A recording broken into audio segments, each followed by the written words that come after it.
na sa bahay na to Bakit parang ikaw ang pinapaboran ng amo natin? Siguradong may ginawa kang orasyon, kaya magaan ang loob niya sa'yo. Ano? Nababaliw ka na ba? Nagtatrabaho lang ako ng matino, pero bakit kailangan mo kong siraan sa amo natin? Dahil sinisira mo ang plano ko. Ano?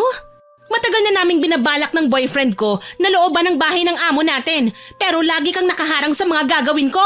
Kaya ang mabuti pa, ikaw na lang ang uunahin ko. Pinagbabantaan mo ba ako? Hindi, dahil talagang papatayin kita. Napasigaw ako sa sakit nang iangat ni Eva ang manikang hawak niya at piniganang kay higpit. Dumugo ang ilong ko na mabilisan ko kagad na nasapo.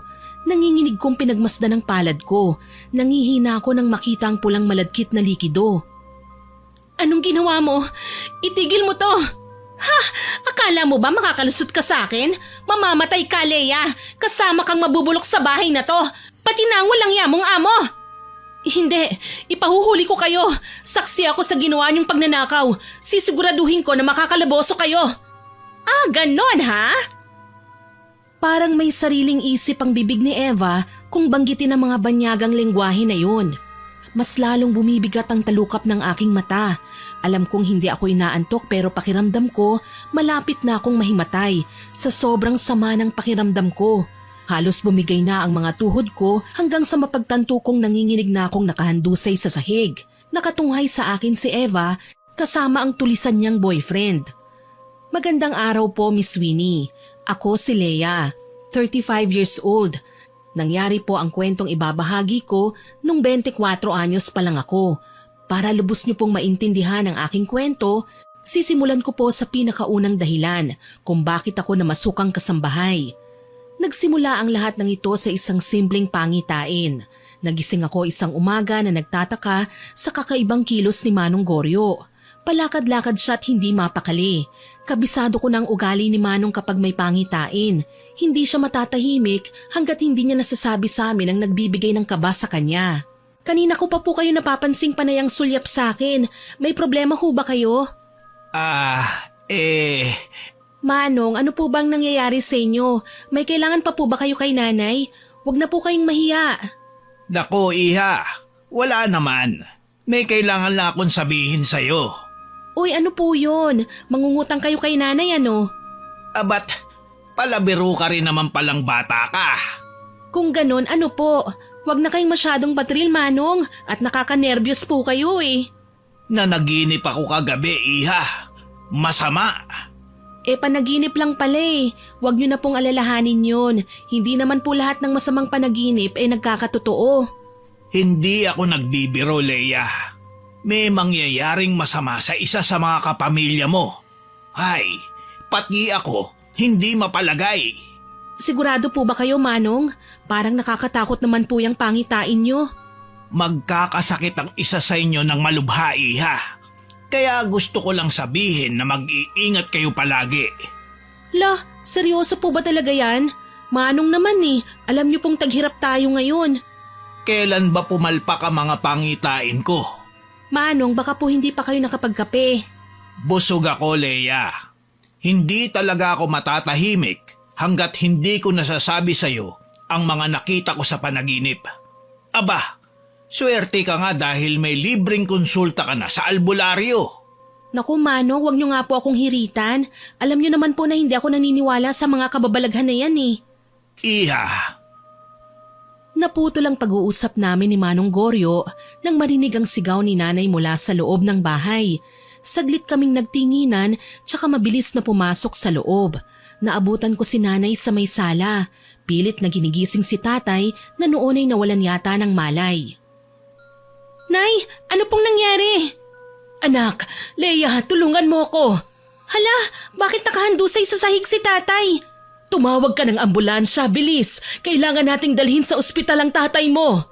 Mukhang tumaas ang alta presyon ng tatay mo, Iha. Ito na nga ba ang sinasabi ko? Ay naku Manong, kung tungkol na naman po yan sa pangitain nyo, hindi po lahat ng yon nagkakatotoo, okay? Baka nainitan lang si tatay. Leia, ambulansya! Heto na inay, tatawag na po! Mabuti na lang, naisugod namin sa ospital si tatay kasama si Manong Goryo. Nagkaroon siya ng mild stroke dahil sa regular na pagpupuslit ng tsitsarong bulaklak na nabibili sa kanto. Galit na galit si nanay dahil niresetahan na kami ng doktor ng sandamakmak na gamot pang maintenance. Kita mo na, Karding, ang tigas-tigas kasi ng ulo mo damuho ka. Hindi ka pa nakontento sa pangungupit ng pera sa pitaka ko para ibili ng tsitsarong bulaklak. Pinagbawalan ka pa ng doktor na manigarilyo. Inay, tama na po. Sabi ni Doc, maging kalmado lang kapag nagsasalita, hindi po ba? Halos lapain niyo na po si tatay sa kangangawa niyo Kinakampihan mo na naman yung tatay mo, kaya tumatandang matigas ang ulo Palibhasa. O inay, kabisado ko na po ang sasabihin nyo na hindi ako nagmana sa inyo, na kesyo napulot nyo lang ako sa basurahan at anak ako ng tatay ko sa babae niya. Inay naman kahit naman kasi ako ang nagluwal sa'yo, hindi mo man lang kinunsinte ang paninermon ko dyan sa tatay mo. Lagi mo na lang akong inaawat. Kasi nga po, hindi na maunat ang noon nyo sa kakakunot. Palagi na lang po kayong nakasimangot. Smile naman po kayo ng konti, inay. Ang lakas ng loob mong pagsabihan ako. Totoo nga yata na hindi nyo na ako mahal Napalakas ang tawa ko sa sinabi ni nanay. Alam ko pong medyo OA na kami sa lagay na yon, Miss Winnie. Nagpupumilit na maging komedyante ang mga magulang ko kahit hindi naman nakakatawa. Pero kahit mahirap lang kami, may mga problemang dumarating sa buhay namin, napapagaan namin sa pagiging positibo ng aming pamilya. Dating barangay tanod ang tatay ko. Si nanay naman, pangarap maging artista. Kaso raw, nung kabataan niya, ilang beses siyang nag-audition, hindi naman napipili. Bumagsak siya sa pagiging housewife na hindi naman niya pinagsisihan kahit kailan. Si nanay talaga Pasalamat ka talaga at mild stroke lang yan, Karding. Utang na loob ha, huwag mo nang dagdagan ng problema natin. Nay, sabi po ni tatay, ibenta na raw po natin ang mga manok panabong niya, ipambabayad sa ospital. Magandang ideya nga yan. Naku po, joke lang yun. Masama na nga ang tingin sa akin ni tatay nasan nga po pala si Manong Goryo? Kasama lang natin siya kanina. Hayun, nauna nang nagpaalam at baka raw nag-aalala na sa kanya ang asawa niya. Inay, kailan naman daw po makakauwi si tatay? Hayun na nga, inuna pa natin ang pagtawa, hindi ko nga alam kung saan hahagilap ng pambayad sa bill.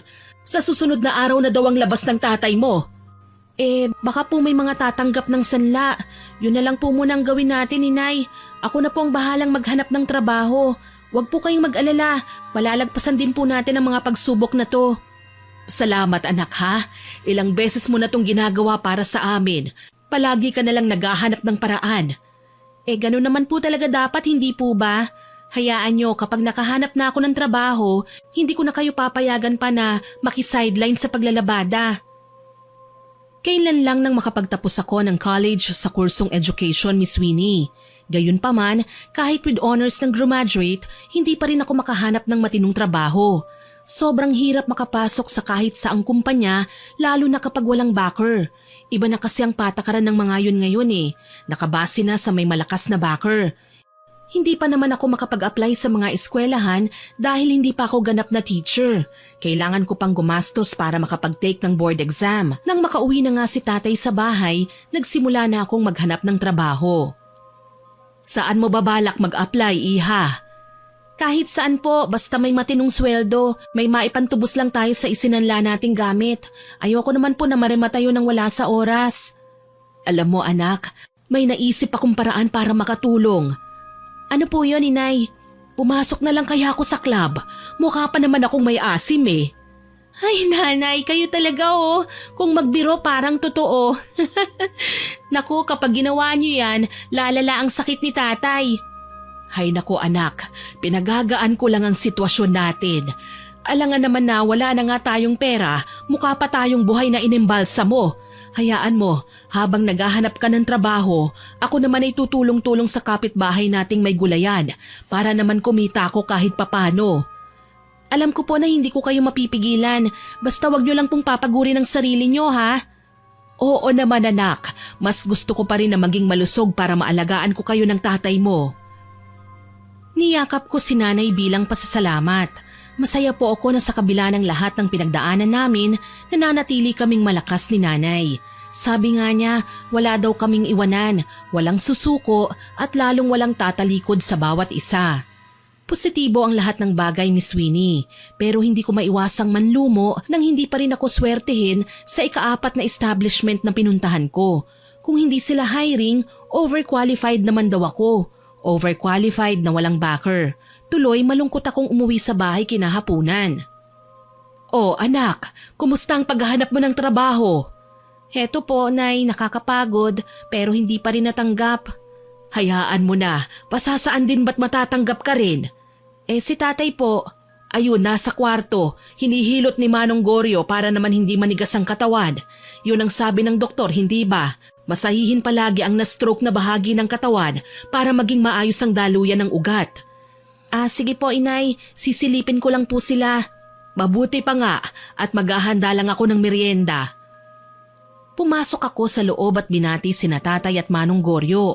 Naabutan ko silang dalawa na nag-uusap tungkol sa mga manok panabong ni tatay na ilang beses na raw tumalo ng kalaban. Natigil lang sila nang marinig ang boses ko. Magandang hapon po, Tay, Manong Goryo. Iha, dumating ka na pala.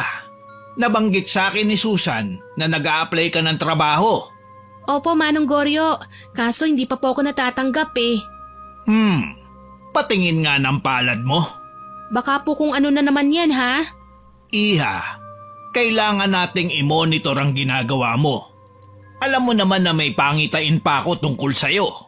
Manong, lumaki akong may nalalaman tungkol sa mga kababalaghan, pero hindi po ibig sabihin nun, nakadepende na ako sa mga yun na parang horoscope. May sarili rin po akong paniniwala. Hindi ko naman hinihiling na maniwala ka. Ang sakin lang, walang mawawala kung makikinig ka. Manong, ang mabuti pa, maiwan ko na muna kayo. Mamaya tatawagin ko kayo para magmerienda, ha? Tay, magbibihis lang po ako. Iniwan ko si tatay at Manong Goryo. Ayokong makinig sa mga sasabihin niya dahil pakiramdam ko nasisira ang mga plano ko. Mabuti na lang hindi rin naman niya binanggit ang mga bagay na yon nang magkaharap kami sa kusina. Gayunpaman bago siya umuwi, may iniabot siya sa akin. Iha, tutal, ayaw mo naman makinig sa akin. Mas mabuti nang bigyan kita ng proteksyon.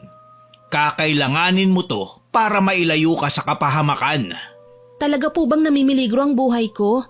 Iyon ang nasa pangitain ko. Nakakita ako ng dugo at pagiging malubha. Manong naman parang tinatakot niyo na ako eh. Kailan naman kita tinakot, Iha? Wala pong mangyayari sa akin, Manong. Hindi na uso ang kababalaghan sa panahon ngayon. Ang dapat nating ikabahala ay kapag naubusan tayo ng pagkain. Ikaw talaga, oo. Masyado kang matapang. Hinay-hinay lang, Iha, ha? Oo, madalas akong pagtawanan ng mga tao. Pinapangalanan pa akong baliw. Pero alalahanin mo sana na hindi masamang maniwala sa mga paalala. Wala akong kinatatakutan, Manong. Huwag kang mag-alala, hindi ako mapapano. Kapatid ko ang nanay mo. Ayokong may mangyaring masama sa'yo dahil ikalulungkot yun ng kapatid ko. Malakas ako, Manong, pero huwag kayong mag-alala. Tatanggapin ko ang binigay niyong proteksyon. Maraming salamat kung ganun. Nang mga sumunod na araw, hindi ako tumigil sa paghahanap ng trabaho, Miss Winnie. Swerteng nakapasok ako bilang kasambahay ng isang mayamang negosyante, 2 sakay mula sa bahay namin. Pinatulan ko na kasi kailangan ko talaga ng pera. Dito ko nakilala si Eva. Nauna siya sa akin ng mga 2 buwan. Masaya ako na may makakasama na ako rito sa bahay. Naku, madalas pa namang wala ang amo natin. Talaga ba? Oo, alam mo kasi palaging busy si Madam eh. Kung wala siya sa opisina, nasa out of town naman. Pero huwag kang mag-alala, magaan lang naman ang trabaho mo rito eh. Masaya rin ako kasi tinanggap ako ni Madam. O paano? Halika, ituturo ko muna sa'yo ang mga gagawin mo rito sa bahay. Alam mo na ba na stay in ka? Oo, nasabihan na ako ni Madam. Mamayang hapon, uuwi ako sa bahay para kumuha ng mga gamit. Bali bukas ng umaga ako babalik dito. Okay na yan, basta sana magtagal ka rito. Tignan natin. Tinuruan ako ni Eva ng mga konting basics sa trabaho, Miss Winnie. Madali lang naman sa akin ang maglaba at magluto. Si Eva pala ang naglilinis ng buong bahay, pati na ang mga kwarto sa itaas. Palagi mong tatandaan ha, bawal ang cellphone sa oras ng trabaho. Bawal makipagchismisan sa mga kapwa kasambahay sa labas. Lalong bawal magpadalaw ng jowa dito sa loob ng bahay. Huwag kang mag-alala, Eva. Wala akong boyfriend. Mabuti na yung malinaw para hindi basta-basta nagagalit sa atin si Madam. Naku, nagwawala ang babaeng yun kapag may natutuklasang hindi maganda tungkol sa kasambahay niya. Mabait ako, promise. Tsaka kailangan ko ng pera kaya ako ginustong magtrabaho. Hayaan mo, madalas kitang ikukwento kay Madam. Alam mo bang nagdadala siya sa atin ng pasalubong kapag natutuwa? Galante pala si Madam kung ganon. Oo, ang ayaw lang niya yung mga magnanakaw. Naku, ang huling kasamahan ko rito, nahuli niyang ninanakaw ang singsing niya sa jewelry box. Ayun, nakulong. Naku, ayoko rin sa mga magnanakaw. Kaya makakaasa kang hindi ko pakikialaman ng mga gamit ni Madam. Kusina at laundry area lang talaga ang pupuntahan ko sa trabaho ko. Ayos yan. May isa pa sana akong tanong. Ano yun? Nakita ko naman na college graduate ka. Bakit hindi ka mag-apply sa mga kumpanya o sa mismong kursong tinapos mo? Wala kasi akong backer eh. Ang hirap magsimula lalo na at kailangan ko kagad ng pera. May tanong ka pa ba? Wala na. Na-curious lang ako. Mabuti nang nagkakaintindihan. O siya, may inihanda akong merienda. Kumain ka na muna bago umuwi. Maraming salamat. Kinahapunan, umuwi ako at binalita kay nanay ang tungkol sa bago kong trabaho. Sigurado ka bang kaya mo, anak? Baka naman masungit ang magiging amo mo. Tsaka bakit naman kasambahay? Inay, marangal na trabaho naman po ang kasambahay ah. Tsaka malaki ang sweldo ko, 5,000 per month. Libre ang snacks, 3 meals a day, pati na ang toiletries. Tsaka madalas daw pong magbigay ng bonus si Madam kapag nagustuhan ang performance namin sa trabaho. Pero masungit ang amo. Okay na po yun, Inay. Kesa naman maging tambay ako at walang trabaho. Alam naman po natin na hindi pa nakakapasok si tatay sa trabaho. Anak, nag-aalala lang ako. Paano kung maldita pala ang amo mo? Tapos may anak siyang pogi at nagkagustuhan kayo. Tapos hahad lang si Madam sa magiging relasyon nyo. Aalukin ka ng milyones kapalit ng paglayo mo at... Inay, tama na po. Kaya naman po pala kayo hindi natanggap bilang artista writer po pala kayo Anak, alam kong dinadaan ko lang sa biro ang mga sinasabi ko. Pero kalahati nun ay totoo. Huwag niyo po akong alalahanin, Inay. Mag-iingat po ako. Kung hinayaan mo na lang sana akong tulungan ka, kaya ko pa namang magtrabaho, anak. Bantayan niyo na lang po si tatay, Inay. Tsaka ngayon pa po ba kayo mag-aalala may trabaho na nga ako. Ay, sige na nga. Basta mag-iingat ka palagi sa pupuntahan mo, ha? Opo naman. Pangako uuwi akong buo. Walang labis, walang kulang. Ito po ang unang pagkakataon na mapapalayo ako kina tatay at nanay, Miss Winnie. Gayunpaman, binigyan kami ng 4 na araw na bakasyon kada buwan kaya madadalaw ko sila kahit na papano. Kinakabahan ako pero wala naman akong dapat na ikatakot Prangka kasi ang amo ko. Inamin niya na may pagkasuplada talaga siya. Palibhasa, matandang dalaga. Gayunpaman, minsan lang kami magkita. Madalas kasi siyang nasa trabaho. Oh, feel at home ka, Leia, ha? Ganito lagi ang sinasabi ni Madam sa mga bago. Kapag inaangking kasi natin sa atin ang bahay, mas masarap maglinis, mas magaan magtrabaho. Tatandaan ko yan, Eva. Mabuti naman kung ganon. Sige, magsimula ka na sa trabaho mo. Palagi mong tatandaan ang mga sinabi kong bawal dito sa bahay ni Madam, ha? Oo, sige. Maraming salamat. Ay, tsaka Leia, kapag wala dito si Madam, ako ang pansamantalang boss ha, kaya wag kang susuway sa akin kung gusto mong magtagal sa trabaho, okay? Pero hindi naman ikaw ang amo ko Okay lang siguro kung tuturuan mo ko sa ibang gawain na hindi ko alam. Leia, marami nang nauna sa'yo dito ang sumuway sa akin. Alam mo ba saan sila pinulot ngayon? Nasa kulungan. Ang iba naman napariwara na.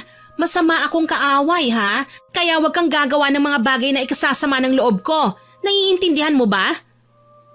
Wala akong nagawa kundi ang tumango ng mga oras na yon. Hindi ko gusto ang tono ng pananalita ni Eva. Ibang-iba sa pakikitungo niya sa akin kahapon. Gayunpaman, nanatili akong tahimik. Ayokong gumawa ng issue lalo na at baguhan pa lang ako sa trabaho. Kaso sa paglipas ng mga araw, marami akong napansin sa kanya. Karamihan sa mga batas na gustong ipatupad ni Madam sa bahay, si Eva mismo ang sumusuway. Sa katunayan, nagkaroon siya ng bisita isang araw. Tao po! Sino po sila? Pakibuksan naman tong gate. Dadalawin ko lang si Eva. Ha? Pasensya na po sir ha, pero hindi po namin binubuksan ng gate sa mga hindi kakilala eh. Teka, bago ka lang yata dito ah. Ako si Dave. Pwedeng pakibuksan ang gate? Hindi ko po mabubuksan ng gate. Kung gusto mo, tatawagin ko na lang si Eva. Teka, ang suplada mo ah. Tawagin mo kasi si Eva. Maghintay ka dyan sa labas. Bilisan mo. Naiinis man, tinawag ko na lang si Eva. Nagbabaka sakali ako na siya na ang sisita sa lalaking kilala nga raw siya. Mababa pa naman ang pasensya ko sa mga taong mayayabang at feeling gwapo. Eva! Eva! Oh, bakit Leia? May naghahanap sa'yo sa labas eh. Dave daw ang pangalan. Ah, ganun ba?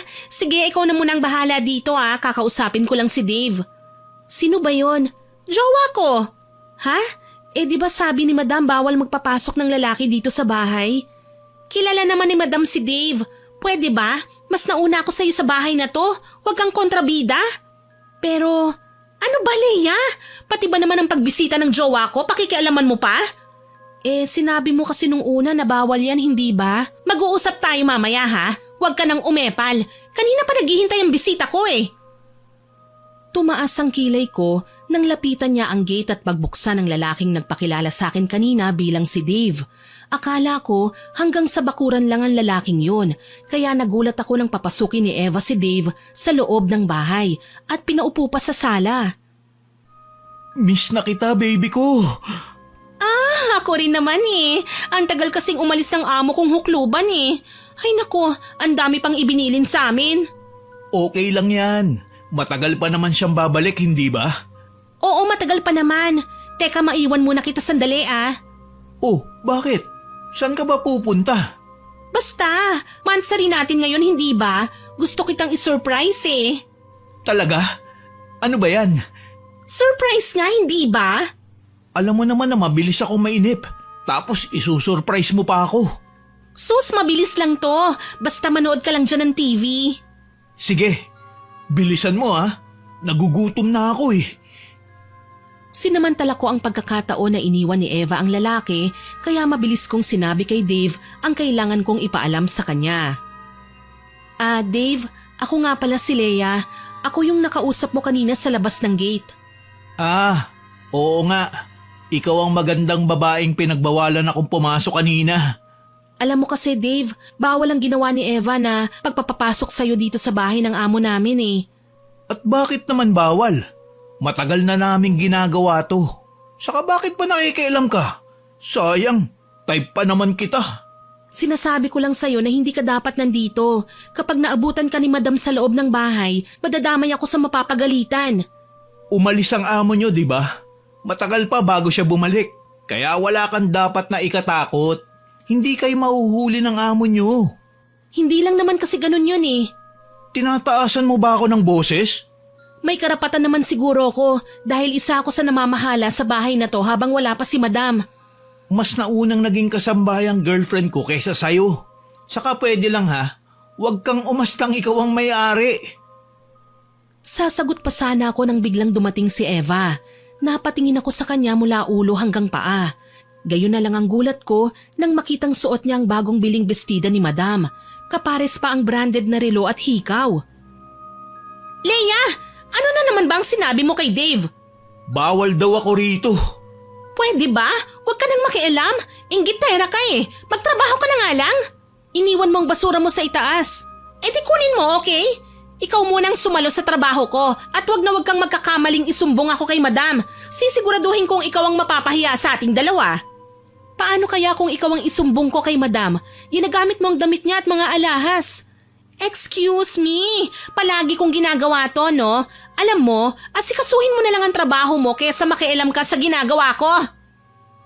Nang mga sandaling yon, gustong-gusto ko nang patulan si Eva, Miss Winnie. Umaasta siyang amo at ginagamit ang mga mamahaling gamit ni Madam para ipagmayabang sa boyfriend niya. Binuksan nila ang mamahaling wine, naligo sa pool at binahan ng pagkain ng dining table. Malakas ang loob niyang gawin yun dahil alam niyang next week pa ang balik ng amo namin galing abroad. Oy Leia, maghugas ka nga ng plato ha, tapos linisin mo ang lamesa. Ano? Kalilinis ko lang ng mesa. Bakit makalat na kagad? Wala naman si madam. Umaangal ka pa? Kung gawin mo na lang kaya ang inuutos ko. Mawalang galang na, Eva. Alam ko na nauna ka sa akin dito, pero pareho lang tayong trabahador. Hindi mo ako pwedeng basta nalang utusan, lalo na't hindi naman ikaw ang amo ko. Aba, at mapapel ka ha? Gusto mo talagang isumbong kita sa amo natin? Di gawin mo, total wala naman akong ginagawang masama eh. Ah, ganon ha? Sige, humanda ka. Mamayang gabi, tatanggalin ka na ni madam sa trabaho. Hindi ko pinansin ang mga sinabi ni Eva sa akin, Miss Winnie. Paano bago niya ako pinagbantaan, nauna ko nang kinuhanan ng litrato ang mga pinaggagawa niya. Inipon ko at tinago. Lingid sa kaalaman ni Eva, inutusan ako ni madam na matyagan ng kanyang isa pang kasambahay. Duda kasi siya sa katapatan ni Eva sa kanya. Mabilis na lumipas ang ilang buwan. Naging okay naman ang trabaho ko. Kahit madalas akong pagdiskitahan ni Eva, at least hindi ako pumapalpak pagdating sa amo ko. Tuwang-tuwa tuloy si nanay nang umuwi ako sa bahay na may mga dalang sapat na pera pambayad sa mga pinagkakautangan namin. Anak, masaya ako dahil nakauwi ka na. Salamat nga pala dito sa binigay mo ha. Hayaan mo, ibabayad ko kagad ang mga ito sa pinagkakautangan natin. Wala po yun, inay. Masaya po ako dahil sa wakas makakahinga na rin tayo ng maayos kahit papano. Kung tutuusin anak, pwede namang wag ka nang bumalik sa trabaho mo eh. May naipon din ako sa pagsa-sideline. Pwede ka nang mag-take ng board exam para makapasok bilang teacher. Himala inay, hindi po kayo nagbibiro ngayon ha? Aba, at inunahan mo na naman ako ha? Siyempre po inay, alam ko na ang gagawin niyo eh. Ikaw talagang bata ka, pasaway ka. Nagmana lang po ako sa inyo no? O siya, mamaya na ang kwentuhan. Lulutuin ko lang ang mga dala mong pagkain. Nasan nga po pala si tatay? Nandito lang siya kanina. Nagpahangin anak. Sige na, puntahan mo na siya. Tatawagin ko kayo mamaya kapag nakapaghain na ako. Mamaya na lang po inay. Tulungan ko na po muna kayo. Mabuti pa nga, para naman mapag-usapan natin ang mga nangyari sa'yo sa trabaho mo. Kumusta ang kasama mo? Okay naman ba? Kung alam nyo lang po inay, mabait si Eva sa simula, pero ngayon… Oh, bakit? Plastic din bang makisama? Hindi mo ba gusto ang ugali niya? Mabuti hindi kayo naging magkaribal sa mga pogi niyong amo. Naku, wala naman pong anak ang amo namin, inay.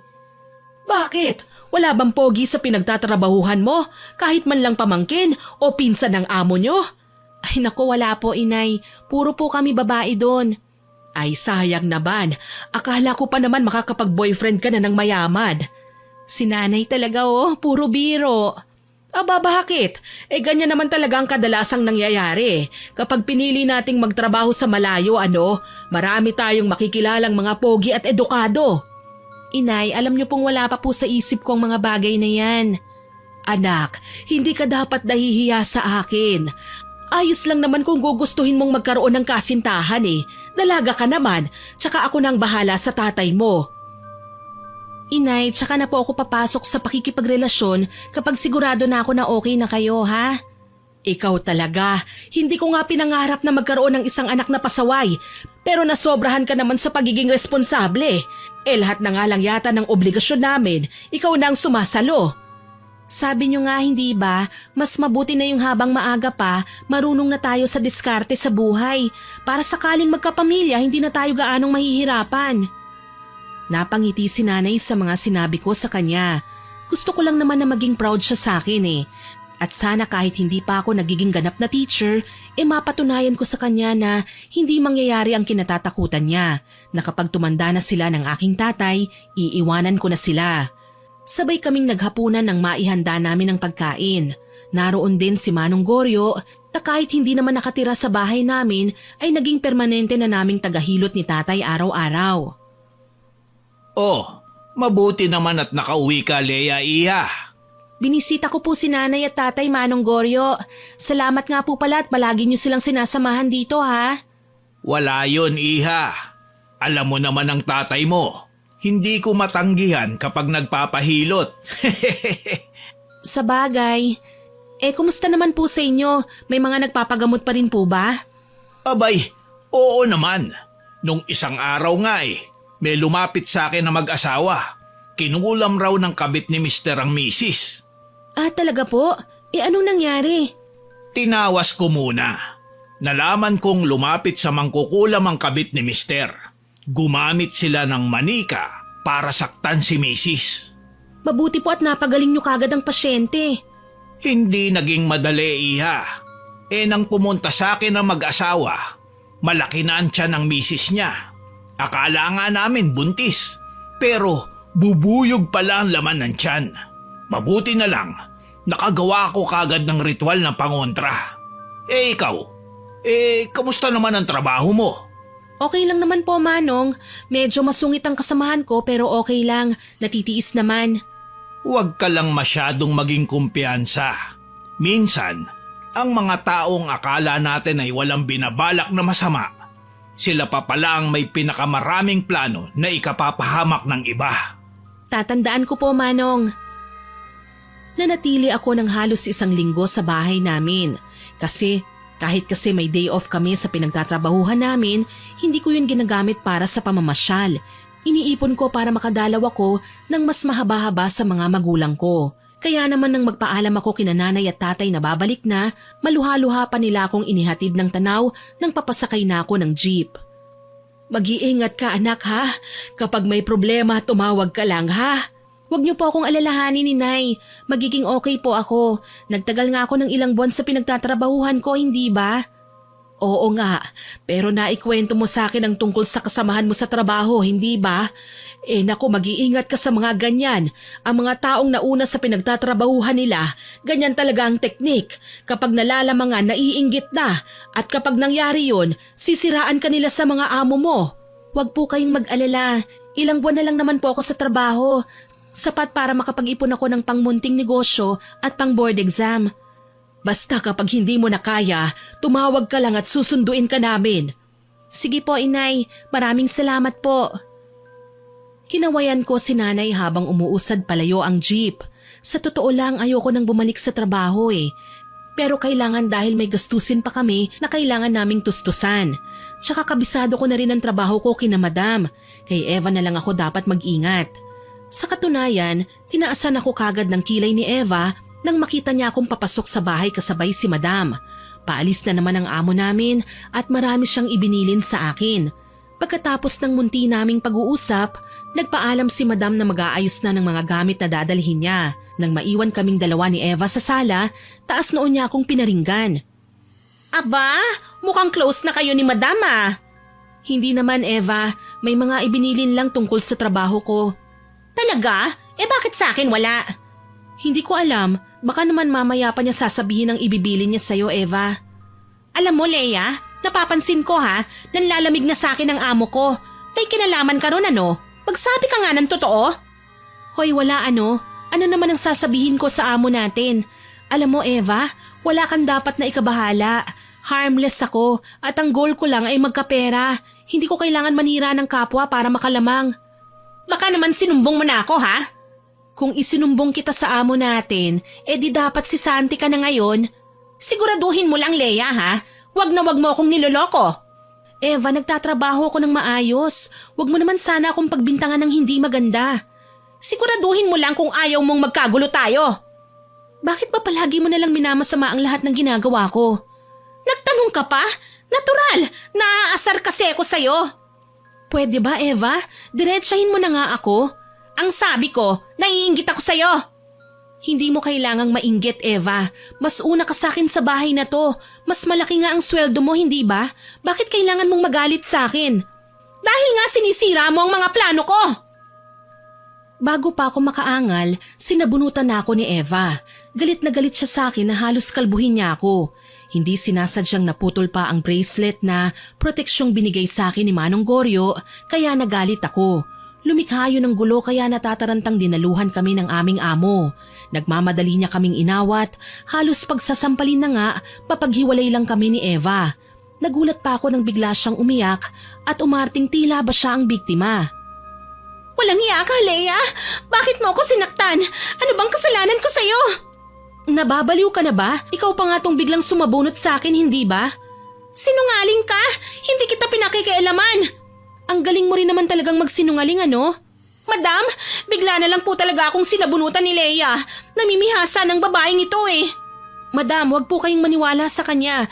Gawa-gawa niya lang po ang lahat ng ito. Nagpapalit-palit sa aming dalawa ang tingin ni Madam. Siguro tinitimbang niya kung sino sa aming dalawa ang nagsasabi ng totoo. Kalaunan, pareho kaming napagalitan. Sabi pa ni Madam, wala siyang kahit na sinong kinakampihan sa aming dalawa. Ang mahalaga sa kanya, magawa namin ng maayos ang aming trabaho. Gayunpaman, hindi pa rin nagawa ni Eva na kumalma kahit na pinagsabihan na kami. Nang umalis na ang amo namin, panay pa rin ang parinig niya sa akin habang nagdadabog sa paglilinis. Buwisit na buhay to, oo? Ang dami nang ang gawain dito sa bahay. May mga asungot pang pabiktima. Bakit mo ba ako pinariringgan, Eva? Wala naman akong ginagawang masama sa'yo ah. Hindi na nga kita pinakikialaman, hindi ba? Ah, hindi nga ba? Naiinis ako dahil masyado ka nang papansin sa amo natin. Alam mo, Eva, bakit hindi ka na lang magseryoso sa trabaho mo para naman napupuri ka ng amo natin? Masyado ka na kasing maraming kasalanan sa kanya eh. Kung ganon, talagang sinumbong mo nga ako kay Madam. Hindi kita sinumbong. Guilty ka lang kaya ka nagkakaganyan. Anong guilty? Matagal na ako nagtatrabaho rito. Anong matagal? 2 buwan ka lang na nauna. Pero kung umasta ka, parang mas amo ka pa kesa kay Madam. Ito ang tatandaan mo ha. Kapag nagkasira kami ni Madam dahil sa'yo, sisiguraduhin kong magsisisi ka. Magbanta ka lang hanggat kaya mo. Pero hindi ako natatakot sa'yo. Sisiguraduhin ko na ikaw ang magigisa sa sarili mong mantika. Tignan natin, Leia. Tignan natin. Hindi ko na pinansin pa ang mga sinabi ni Eva. Ang mahalaga sa akin ay makalayo kagad sa kinatatayuan niya dahil kita ko sa itsura niya na parang gusto na naman niya akong sabunutan. Kinagabihan, balisa ako habang nasa higaan. Nahihirapan akong huminga. Hindi ko magawang makatulog kahit busog naman ako at pagod na pagod. Pumikit ako at nakiramdam. Maya-maya pa muli akong dumilat. Nagpasya akong bumangon. Ang bala ko lang sana ay magpahangin sa labas ng bahay pero napahinto ako sa kwartong inuokupa ni Eva. May malamlam na liwanag mula roon kaya naman naakit akong sumilip. Nakita ko mula sa kinaroroonan ko ang ginagawa ni Eva. Nakatalikod siya sa akin. Para siyang may ginagawa pero hindi ko maintindihan kung ano. Sinamantala ko ang pagkaabala niya at mabagal ko siyang tinignan. Panginoon ang dilim! Ako ay nagsusumamo sa iyo. Ang mga kalaban ko at mga humaharang sa plano ko, pakiusap, isumpa mo! Bigyan mo sila ng karamdaman na mahirapan gamutin! Diyos ko, ano bang ginagawa ng babaeng ito? Bakit para siyang nagdarasal sa itim na anito? Nakakatakot pa, may sungay ang sinasamba niyang poon. Panginoon ang dilim! Pakinggan niyo po ako! Isumpa niyo ang lahat ng taong kumakalaban sa akin! Bigyan niyo sila ng karamdaman na hindi nila magagamot! Teka, litrato ko yun ah. Leia, anong ginagawa mo rito? Walang yaka, Eva. Nagawa mo pa talaga akong kulamin ha? Ako? Nangungulam? Hindi kaya. Wag mo na nga akong pinaglololoko. Alam ko kung anong ginagawa mo. Bakit ka ba nandito sa kwarto ko? Umalis ka nga! Hindi ako aalis dito hanggat hindi mo binibigay sa akin ang picture ko. Anong picture ang sinasabi mo? Ito? Ano ba kasing ginagawa mo? Walang yaka? Hindi! Ayoko! Akin ang litratong ito! Nabigla ako nang itulak niya ako palabas. Mabilis niyang sinara ng malakas ang pinto. Naiwan akong hindi kagad nakagalaw. Gayunpaman nang mapagtanto ko ang ginagawa niya, malakas kong hinampas ang pinto. Eva! Ano ba? Buksan mo itong pinto! Hayop ka talaga! Nasa loob pala ang kulo mo! Akala ko pa naman mabait ka! Lumayas ka! At wag na wag mo akong guguluhin! Guguluhin kita hanggat gusto ko! Akin ang litrato ko! Wag ka nang umasa! Sisiguraduhin ko na masisiraan ka ng bait sa gagawin ko sa'yo! Kapag may nangyaring masama sa akin, mananagot ka sa mga magulang ko! Wala akong pakialam! Ang importante, mabura ka sa landas ko! Kabadong-kabado ko sa sinabi ni Eva. Hindi ko alam kung dahil ba sa nakita kong ginagawa niya, dahil halos mapraning ako sa kakaobserba sa katawan ko. Ayokong magising na lang isang araw na may malaking butas sa iba't ibang parte ng katawan ko. Nagmamadali akong pumasok sa kwarto at naglock ng pinto. Ilang sandali pa, kinilabutan ako nang mapansing may kung anong nagsisigalawan sa ilalim ng balat ko. Lumalaki yun ng lumalaki. Kalaunan, lumikha na ito ng butas hanggang sa maglabasan na nga ang uod at ipis. Diyos ko, ano to? Mamamatay ka, Leia! Ako ang bubura sa'yo dito sa mundo! Ako! Ako!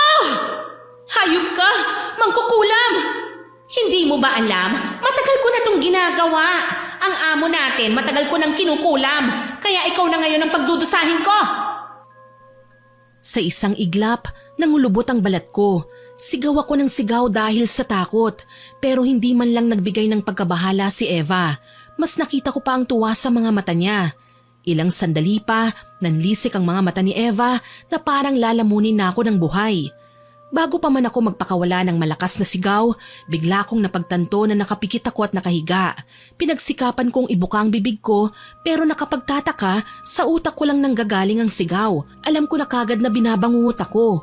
Isang ring mula sa aking cellphone ang nagligtas mula sa masamang panaginip. Tsaka pa ako nagising at hingal na bumangon. Diyos ko, panaginip lang pala. Bakit parang totoo? Akala ko tuloy mamamatay na ako. Binalingan ko ang cellphone na walang tigil sa pag-iingay. Nanginginig ko itong kinuha at sinagot. Si nanay pala ang nasa kabilang linya. Unti-unti kong pinakalma ang sarili. Hello, Leia, anak? Inay, hating gabi na po ah. Bakit po kayo napatawag? May nangyari po ba? Naku, wala naman anak. Pasensya na kung naabala kita. Inay, kilala po kita. Hindi ka tatawag ng ganitong oras kung wala kayong problema. Hindi kasi ko mapakali anak eh. Masama ang panaginip ko. Ganun po ba? Baka naman po nagpapagod kayo dyan. Naku, hindi naman anak. Ang totoo niyan, ikaw kasi ang napanaginipan ko eh. Nahihirapan ka raw dyan. Anak, sigurado ka ba na okay ka lang dyan?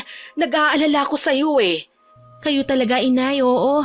Hindi ba sinabi ko sa inyo na okay lang ako rito? Pero anak...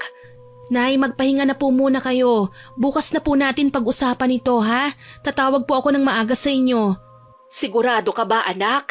Opo, inay. Sige na, matulog na kayo, ha? Sige, basta tumawag ka ng maaga, ha? Opo, inay.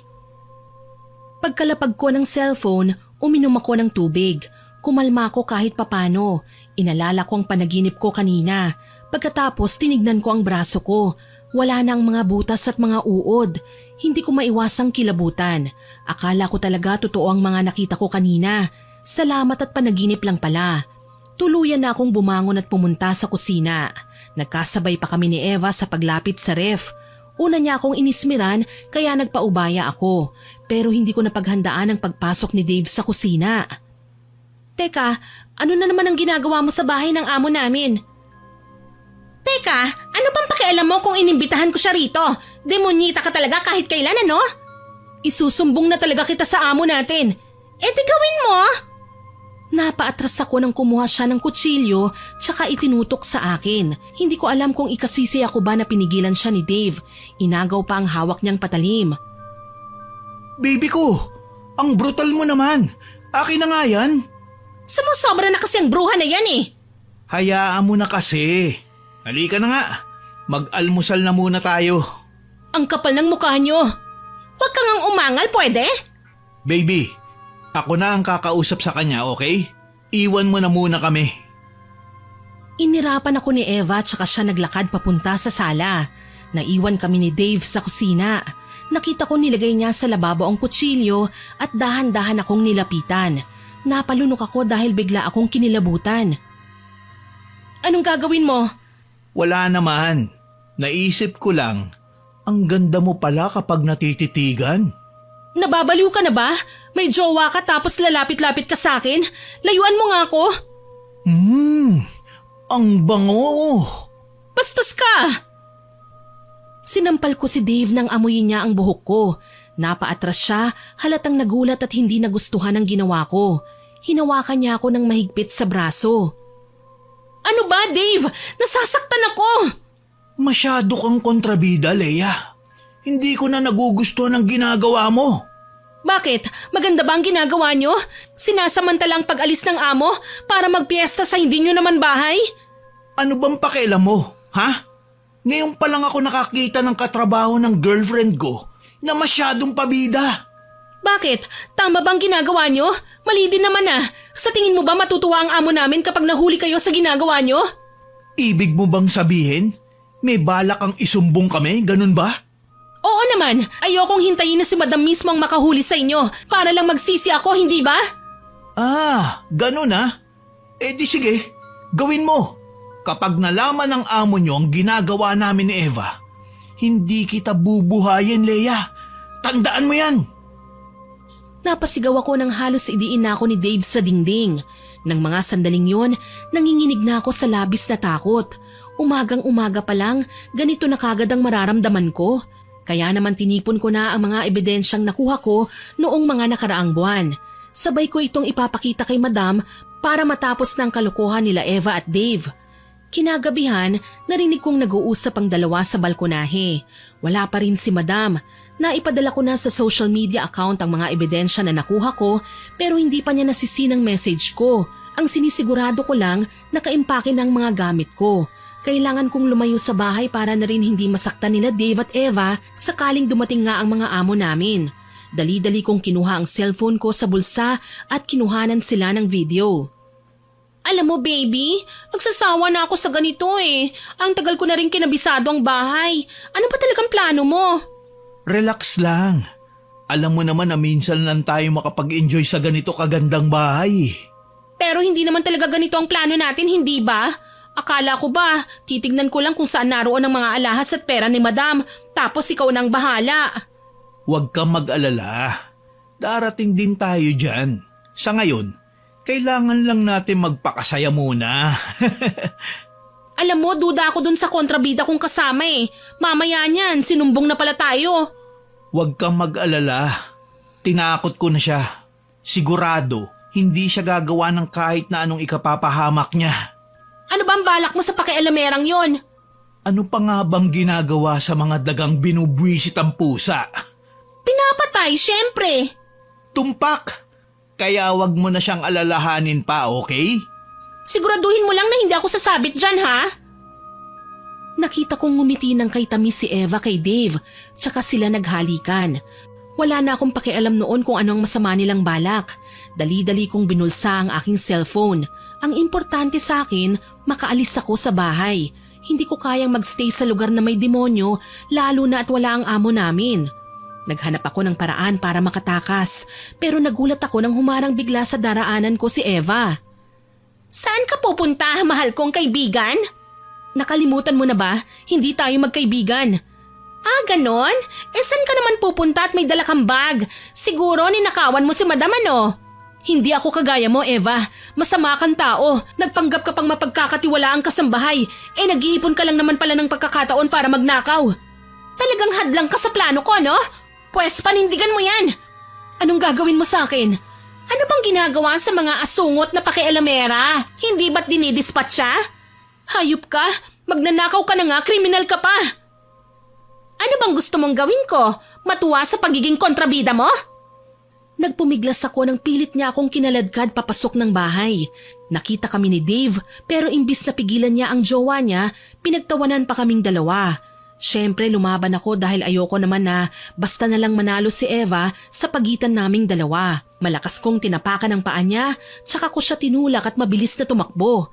Ang problema lang, tumayo si Dave at humarang sa pintong daraanan ko. Oh, saan ka pupunta? Huwag kang tatakas. Hindi pa kami tapos sa'yo Mga hayop kayo, mga tulisan. Isusumbong ko kayo sa pulis. Sa tingin mo, kaya mong gawin yon? Alam mo, Leia, huwag ka nang mag-aksaya ng panahon, mapapagod ka lang. Alam mo, ang mas magandang gawin mo, tumulong ka na lang kaya sa amin. Baka maawa pa ako at bigyan pa kita ng parte. Nababaliw ka na. Hindi ako katulad mo. Hindi ako magnanakaw. Ganun ba? Baby, tulungan mo nga ako. Ikulong natin ang babaeng pakialamera. Yan ang sinasabi ko. Halika, huwag ka nang magtatangkang umalis dahil hindi ka pa rin makakatakas sa amin. Malakas akong sumigaw at sinubukang humingi ng tulong.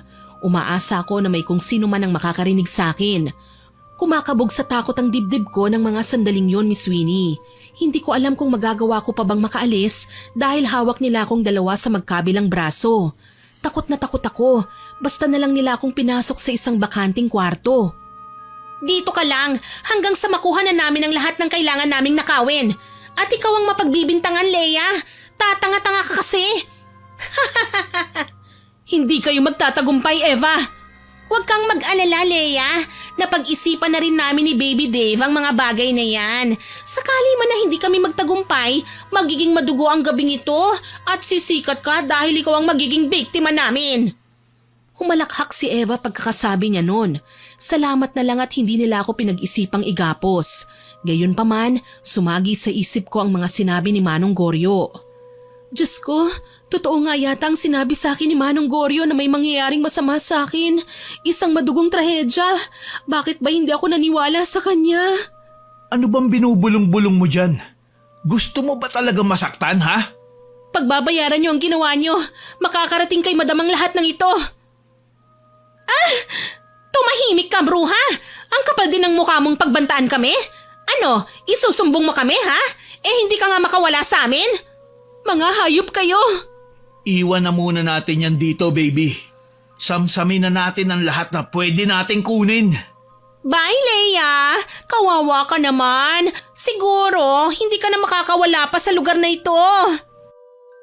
Nangaasar pa akong kinawayan ni Eva hanggang sa isara na nila ang pinto ng kwarto. Mabuti na lang, hindi gaanong madilim doon dahil isa lang naman ito sa mga guest room na may kuryente at appliances. Hindi rin nila ako kinapkapan dahil nasa bulsa ko pa rin ang cellphone ko. Tanga rin naman si Eva at ang jowa niya. Nang maiwan akong mag-isa sa kwarto, dali-dali kong tinawagan si nanay. Ilang ring lang sumagot din siya kagad. Oh anak, napatawag ka ulit. Kumusta ka na? Inay, wag po kayong mabibigla pero kailangan niyo pong tumawag ng pulis. Joke ba ito, anak? Seryoso po ako, inay. Kailangan niyo po akong tulungan. Sige. Diyos ko, teka lang at tatawag ako ng mga pulis. Papuntahin mo po sa address na binigay ko, inay. Tapos ipadadala ko rin po sa inyo ang number ni madam. Tawagan niyo siya at sabihin niyo po ang nangyayari dito. Anak, mag-iingat ka dyan. Teka, ano bang nangyayari? Tsaka ko na po ipapaliwanag. Anak, baka nagkasala ka na, ha? Huwag po kayong mag-alala, inay. Hindi po ako gagawa ng kahit na anong bagay na ikapapahamak ko. Umiiyak pa si nanay nang magpaalam ako sa kanya. Napuputulin muna ang tawag ko. Ilang sandali pa, binalikan ako ni Eva. Nakangisi niyang hinablot ang kamay ko. Tsaka siya nagsalita ng wikang banyaga na siya lang ang may kakayahan na maintindihan yon. Anong ginagawa mo sa akin? Wala naman. Gusto ko lang gumante sa mga pakikialam mo sa mga ginagawa ko nung mga nakaraang linggo. Anong salita ang mga sinabi mo kanina? Bakit hindi ko maintindihan? Sumpa yun, Leia. Sumpa para manghina at mamatay ka. Baliw ka na. Wala akong pakialam. Ang importante sa akin, makabawi man lang sa pagiging pabida mo sa amo natin. Babalik sa'yo ang sumpa mo. Iwinaksi ko ang pagkakahawak niya sa akin. Tumawa lang si Eva, kasabay ang bigla kong pagkahilo. Sinapo ko ang ulo at nanghihinang sumandal sa dingding. Ilang sandali pa, naalarma kami nang makarinig ng putukan ng baril sa labas. Galit siyang lumingon sa akin. Kaga ka? Tumawag ka ng pulis? Oo naman, hindi ko hahayaang makapagnakaw kayo, no? Talagang sinusubukan mo ako? Bakit kailangan mo pa akong sabunutan?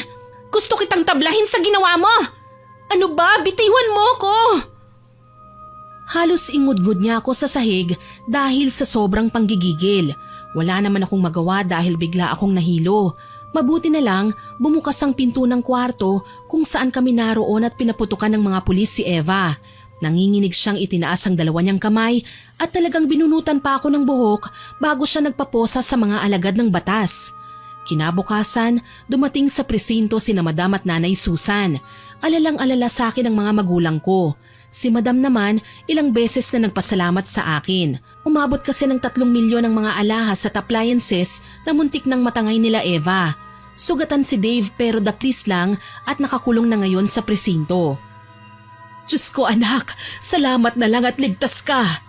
Buti na lang po hindi nila ako pinatay. Hayaan mo, nangako sa akin si Madam na mabubulok sa kulungan ng 2 nanakit sa'yo.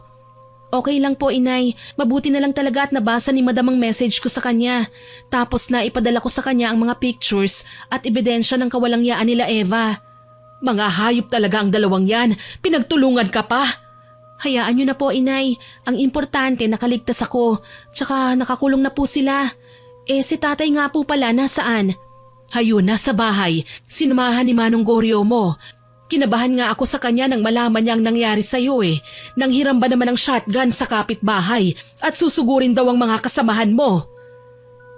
Inakbayan ako ni Nanay Susan at nagsimula na kaming humakbang palabas ng police station. Nadaanan pa namin sa magkahiwalay na selda sina Eva at Dave. Parehong masama ang tingin sa akin. Eva! Lumingon ka! Alam mo, Eva, kahit sumigaw ka pa dyan, hindi mo na ako masasaktan. Nakakulong ka na at hindi ka na raw palalabasin pa ni madam. Hindi ako natatakot na mabulok sa bilangguan, Leia. Ikaw, hindi ka ba kinakabahan sa pwedeng mangyari sa'yo? Anong ibig mong sabihin, Eva? Hindi pa tayo tapos, Leia. Nakakulong man ako, mapaglalaruan pa rin kita. Nababaliw ka na. Hoy, magnanakaw! Ang lakas ng loob mong tumawa kahit himas-rehas ka na. Gusto mo dagdagan ko pang kaso mo? Inay, wag niyo na po siyang pansinin. Okay lang po ako. Wala naman po tayong dapat na ikatakot Dala na rin ang payo sa amin ng mga pulis, hindi na namin pinansin pa sina Eva. Tuluyan na kaming nakauwi sa tulong din ni madam. Binigyan niya ako ng 1 linggong bakasyon para makapagpahinga at maging maayos ang pakiramdam. Pero hindi na ako nakabalik kagad sa trabaho. Nagising ako isang gabi na mabigat ang pakiramdam. Parang may nakadagan sa dibdib ko, kaya ilang beses akong bumangon. Napansin ako ni nanay kaya halos hindi rin siya nakatulog habang pinakikiramdaman ako. Okay ka lang ba, anak? Hindi po kasi ako makahinga ng maayos Bakit naman? Hindi ko po alam, inay. Pwede po bang humingi ng tubig? Oo naman. Teka lang at kukuha ko, ha? Sige po. Hindi nagtagal, dumating din si nanay at may dalang 1 basong tubig. Mabilis akong uminom pero sumama pa lalo ang pakiramdam ko. Sa katunayan, tuluyan na nga akong nasuka sa kama. Ang ikinatakot ko lang, hindi normal na pagkain ang naisuka ko, kundi mga patay na ipis at uod. Diyos ko, anak! Ano yan? Bakit ganyan ang sinuka mo? Hindi ko po alam, inay. Hindi ko po alam. Kailangan nating tawagin si Manong Goryo. Inay, wag na po. Baka may nakain lang po akong hindi maganda. At ipis talaga ang sinuka mo? Naku anak, huwag ka nang mag-isip ng iba pang dahilan. Hindi na normal to. Pero inay, natatakot po ako. Huwag kang matakot. Masusolusyonan natin ito. Wala akong nagawa ng tawagin nga ni nanay si Manong Goryo. Mabuti na lang, malapit lang ang bahay niya sa bahay namin kaya nadaluhan niya kagad ako. Kakaibang lamig ng kamay at talampakan mo. Pero bakit ganon, Manong? Mainit ang noo niya, para siyang lalagnatin. May planggana ka ba, Susan? Kailangan nating tawasin ang anak mo. Ha? Sigurado ka? Hindi ako pwedeng magkamali. May nararamdaman akong maitim na kapangyarihan sa loob ng katawan niya. Bakit niyo naman po nasabi yan?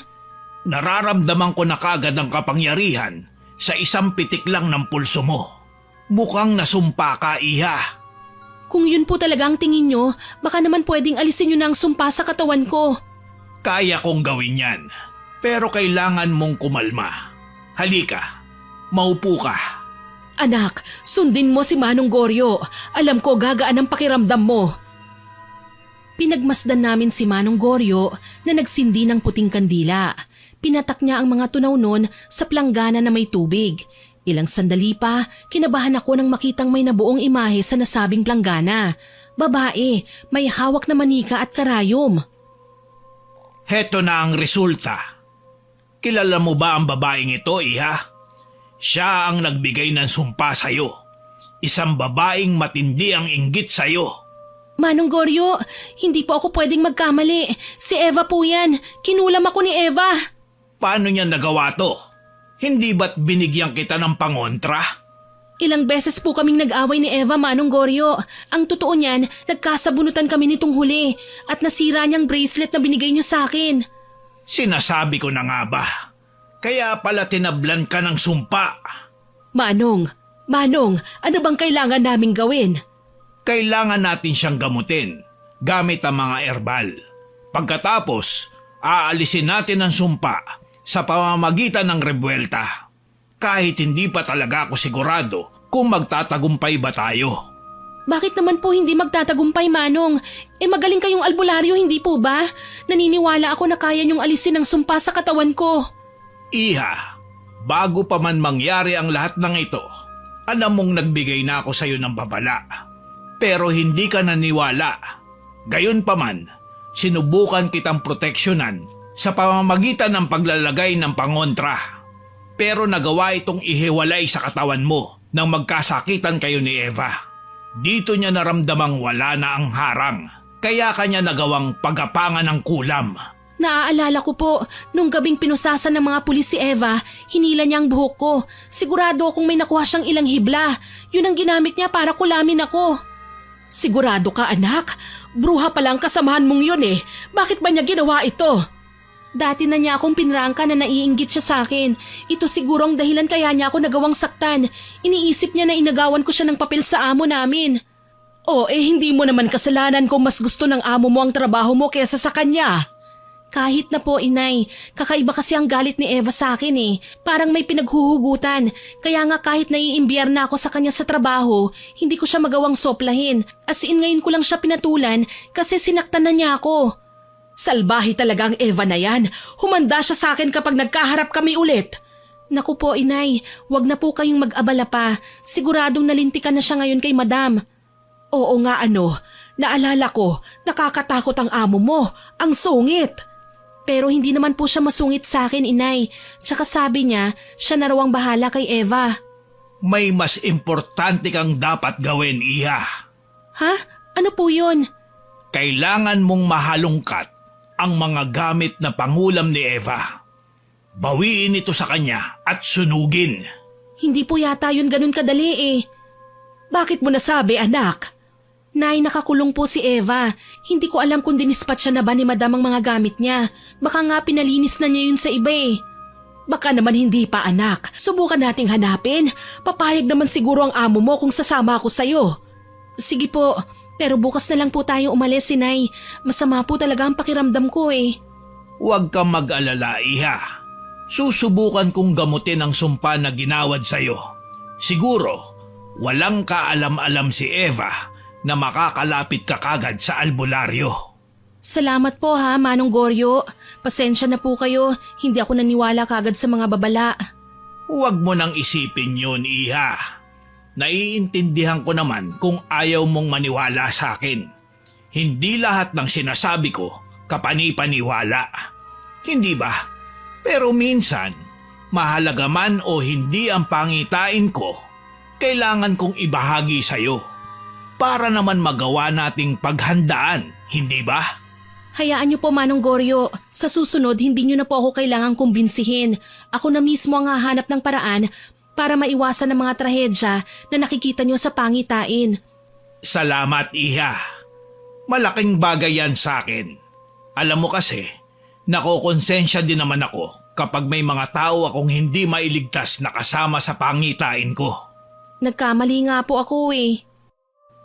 Naging maayos din naman ang pakiramdam ko nang mapahiran ako ni Nanay ng langis.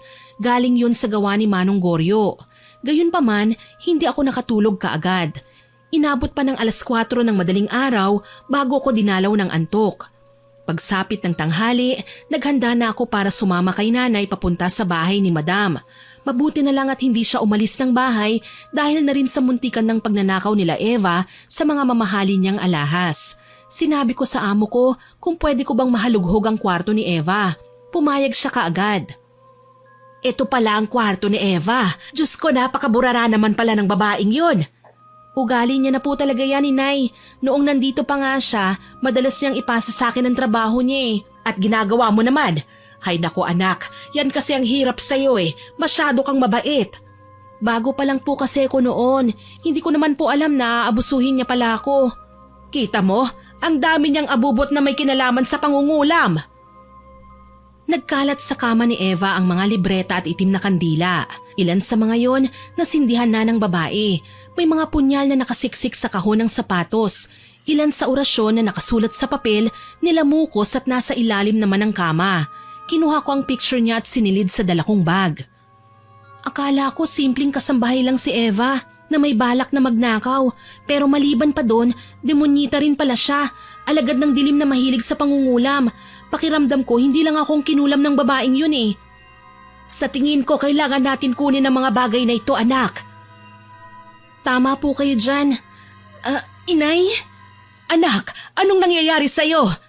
Inay, para pong napapaso ang likod ko eh. Ano? Sigurado ka? Opo, Inay. Sobrang sakit po. Tulungan niyo po ako. Hindi ko po matiis ang sakit. Ano ba yan? Teka nga, tignan natin. Tumalikod ako at hinayaan si nanay na tignan ang likod ko. Napansin kong suminghap siya kaya kinabahan ako. Inay, ano pong nakita niyo? Anak, paano ka nagkaroon ng malaking sugat sa likod? Sugat? Wala po akong alam, Inay. Pero hindi ako nagbibiro, anak. May malaking hiwa sa likod mo. Nagdudugo pa nga ito. Umiling ako at sinubukang tignan sa salamin ang sinasabi ni nanay. May nararamdaman akong masakit, pero paano naman yun magiging sugat? Wala naman akong natatandaan na sumabit ako o nasugatan ng kahit na ano. Gayunpaman, nakaramdam ako ng takot nang makita ang sugat sa likod ko. Hindi pa ako nakukumbinse at pinakunan ko pa kay nanay ng picture sa cellphone para sure ako. Para lang kilabutan ng makitang totoong ang may sugat at nagsisimula ng magkulay puti sa parting may hiwa na parang naghahakot na ng nana. Nay, nakakatakot naman to. Ano pong gagawin natin? Sasabihin natin kay Manong Goryo ang nangyayari. Pero inay, hindi po ba't kailangan nating makita ang mga gamit na naging instrumento ni Eva sa pangungulam? Para kasing ang hirap hanapin, anak. Wala yata dito ang mga gamit niya eh. Ang mga orasyon at libretang ito, kasama ng mga itim na kandila, bali wala kung wala ang mismong manika na ginagamit niya. Inay, sa tingin niyo ba na kay Eva mismo ang manika? Pwede. Hindi ba pwede silang dalhan ng mga gamit ng mga kaanak nila? Kailangan ko po talagang mabawi ang manika. Kung ganon, halika, sugurin natin si Eva sa presinto. Nang araw ding yun, hindi na kami nag-aksaya ng panahon at pumunta kagad sa police station. Mabuti na lang, hindi pa na itatransfer si Eva. Mukha nga siyang bagong leader sa SELDA dahil minamasahe pa siya ng mga kasamahan niyang preso. Si Dave naman, panayang sit-sit sa kabilang selda. Psst! Leia, ano na? Pakakawalan niyo ba kami, ha? Huwag ka nang umasa, Dave. Mabubulok ka na siguro dyan. Hindi ko naman natuloy ang pagnanakaw, Dapat, iniatras niyo na ang kaso. Hindi ikaw ang pinuntahan ko rito, kundi ang girlfriend mong alagad ng dilim. Aba, tingnan mo nga naman kung sino ang makapaghusga. Dinadalaw mo ako ngayon. Hindi ka nakakatuwang dalawin, Eva. Kung ayaw mo siyang dalawin, ako na lang. Hoy, lalaking engot! Pwede ba? Huwag ka nang makigulo. Hindi ko pa nakakalimutan ng sinumbong sa akin ni Leia na ginawa mo. Ha, baka naman gusto mong kasuhan na rin kita. Ang tatapang niyo. Palibhasa, kayo ang nasa labas. Ano kaya maramdaman ninyo kung kayo ang nandito sa loob? Tumahimik ka, Dave. Oo na, tatahimik na. Oh, anong ginagawa mo rito? Huwag mong sabihing may kailangan ka sa akin. Alam ko kung anong ginawa mo, Eva. Akala mo ba hindi kita kukumprontahin dito? Malakas ang loob mong gumawa ng kalokohan dahil isa kang mangkukulam. O ano ngayon? Ito talaga ang tunay na ako eh. Wala ka nang magagawa doon. Hayop ka talaga. Papatayin kita. Halika, Leia. Gawin mo nang ikaw ang pumalit sa akin sa lugar na ito. Hoy, babaeng burara! Huwag mong pinagsasalitaan ng hindi maganda ang anak ko. Hindi mo alam kung gaano siya kabait para gawan mo ng masama. Yun na nga eh. Naiinggit ako sa kanya. Palibhasa siya, mahal ng mga magulang niya. Pinagkakatiwalaan ng amo niya. Samantalang ako, palagi na lang akong palpak. Palagi na lang akong masama sa tingin ng iba. Nagulat ako nang ipukpok ni Eva ang ulo sa rehas. Pati ang mga kasamahan niyang preso nagulat sa ginawa niya. Gusto ko man siyang pigilan, hindi ko na ginawa. Ganun pa rin naman eh. Gusto kong gumanti sa kanya dahil nahihirapan ako sa sitwasyon ko ngayon. Wala rin kaming nakuhang impormasyon sa kanya dahil tuluyan na nga siyang nagwala. Ito ang pinag-usapan namin ni Nanay Susan nang umuwi kami sa bahay at maabutan si Manong Goryo na hinihilot si tatay. Kumusta ang lakad nyo? May balita ba? Nako, matigas ang ulo ni Eva. Ayaw bawiin ang sumpa na binigay niya kay Leia. Sabi nga po ni nanay, may malaking sugat ako sa likod na hindi ko alam kung saan po nanggaling. Ganun ba? Nasaan? Patingin nga. Mabagal akong lumapit kay Manong Goryo tsaka nagpaalalay kay nanay na ipakita ang sugat ko sa likod. Halos mapasinghap siya nang makitang malaking hiwa. Panginoon ko, hindi ito isang normal na sugat. Gawa ito sa manipulasyon ng manika. Bakit ganon? Parang nabubulok ang gilid na bahagi ng sugat. Inay, mamamatay na po ba ako? Huwag mong sabihin yan. Magagawa nito ng paraan, hindi ba Manong Goryo? Huwag kayong mag-alala. Kung nagmamatigas ang taong naging dahilan nito, huwag kayong mag-alala. Kukulamin natin siya. Bakit Manong? Marunong kayong mangulam? Panggagamot lang ang kaya kong gawin, Iha. Pero ang proseso ng panggagamot, kaya kong baligtarin. Kung may itim na kapangyarihan, meron ding puti. Pero hindi ko pa rin po kayo maintindihan. Ayaw kanyang pagalingin, hindi ba? Kaya akong gagamot sa'yo. Bilang kapalit, babalik sa kanya ang sumpa na ginawad niya sa'yo. Nanlaki ang mga mata ko sa sinabi ni Manong Goryo. Hindi ko akalaing kaya niyang gumawa ng mga nakakatakot na bagay. Kaya naman nang maalala ko ang litrato ni Eva na dinala ko, kaagad akong humarap kay Manong Goryo. Wala po akong tinatapakang tao, Manong, pero hindi po ibig sabihin gugustuhin ko nang tanggapin ang sumpa ng kahit na sino, lalo na't gusto niyang gumanti sa akin. Kaya sige po, gagawin ko ang lahat bumalik lang sa kanyang sumpa. Sigurado ka ba dyan, Iha? Opo, Inay. Ayoko pang mamatay.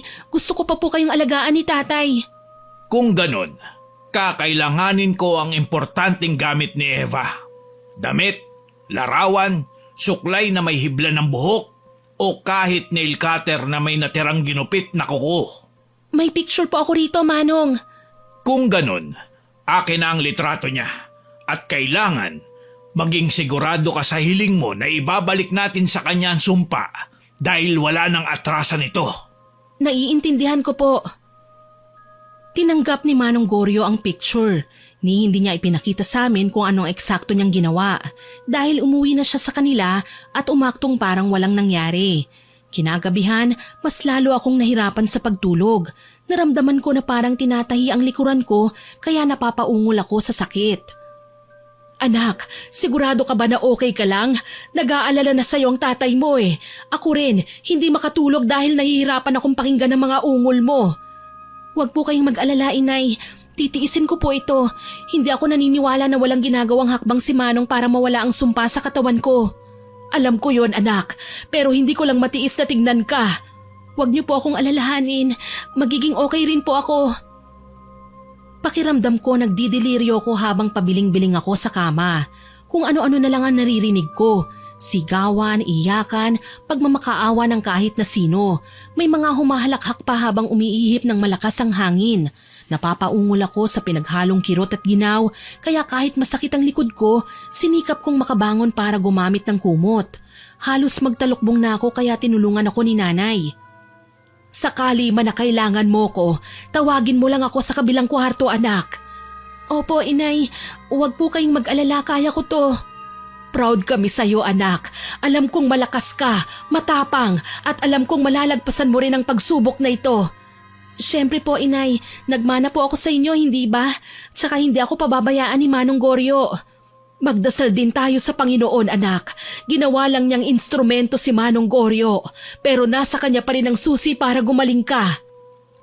Tumango ako at pinikit ang aking mga mata. Sobrang sakit ng nararamdaman ko ng mga panahong yun. Gayunpaman, pinili kong magtiis. Pinili kong maging matapang para sa pamilya ko. Mabuti na lang, hindi nagtagal ang pagdurusa ko. Bandang 3:00 ng madaling araw nakatulog ako. Payapa at nakakahinga na ng maayos dahil medyo nawala na ang sakit ng likod ko. Nagising na lang ako kinatanghalian nang tumawag sa akin si Madam. Ibinalita niya ang nangyari kay Eva sa kulungan. Basta na lang daw nagsisisigaw kaninang madaling araw ang babae. Nagulat pa ang kapwa niya preso dahil basta na lang nagkaroon ng malaking sugat sa likod si Eva. Ang sabi ng mga pulis, may kasamahang preso si Eva na pinagdiskitahan siya pero walang gustong umamin. Nagpasalamat ako kay Madam at pinutol na ang tawag. Buhay pa naman daw si Eva pero hindi makausap. Hindi na rin siya magkakaroon pa ng tsansa na makawala sa kulungan dahil bukod kay Madam, may isa pang anak mayaman na sumugod sa police station para sampahan din ng reklamo ang magkasintahan na sina Eva at Dave. Patong-patong na kaso tuloy ang kinahaharap ngayon ng dalawa. Kumaling na rin ako kinalaunan. Kahit papano, nakakabawi naman sa mga panahong hindi nakapagtrabaho. Mas naging mabait pa sa akin si Madam habang tumatagal. Sa katunayan, kinuha na niya akong sekretarya sa opisina niya at hanggang ngayon, nagtatrabaho pa rin ako sa kanya. Nawalan na kami ng balita kina Dave at Eva. Ang alam ko lang, nilipat na sila sa city jail para doon pagbayaran ng kanilang mga kasalanan. Inilihim naman namin sa mga kakilala ang tunay na nangyari sa akin. Para na rin sa proteksyon ng pagkatao ni Manong Goryo na siyang naging susi para maibalik kay Eva ang kulam na ginawad sa akin. Sa ngayon, may sari-sari store na si nanay at tatay. Masaya pa rin kaming naghahanap buhay at umaasa na lahat ng bagay at magagandang pangarap sa buhay ay makakamit sa pagsisikap, hindi dahil sa pagkainggit. Hindi dahil sa pagkainggit. Hanggang dito na lamang po. More power po sa inyong channel at God bless. Sana po ay nagustuhan niyo ang aking ibinahaging kwento. Pero bago ko po tapusin ito, hindi ito makukumpleto nang walang shoutout sa masusugid nating listeners.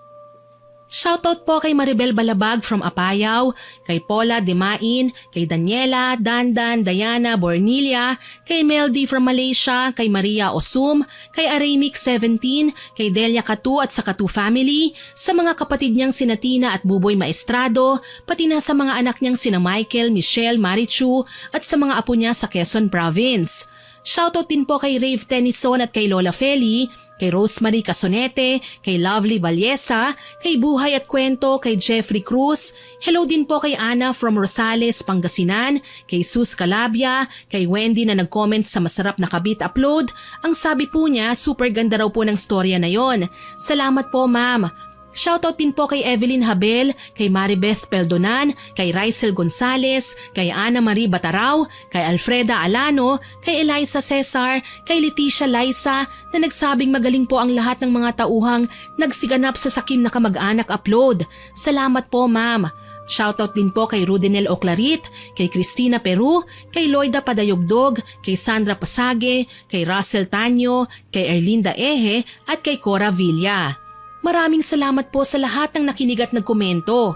Abangan niyo pa po sana ang mga susunod nating upload ha at huwag kalilimutang mag-subscribe, like, share and comment sa stories natin. Para po mabilis niyong makita kung may bago tayong upload, pindutin niyo lang po ang notification bell para lagi kayong updated. Aasahan ko pa rin po ang inyong suporta ha. Ang goal naman po natin ngayon, maka 100k subscribers po tayo. Sana po ma-reach po natin yan. Muli, ako po si Miss Winnie na nagpapasalamat sa inyong walang sawang pakikinig.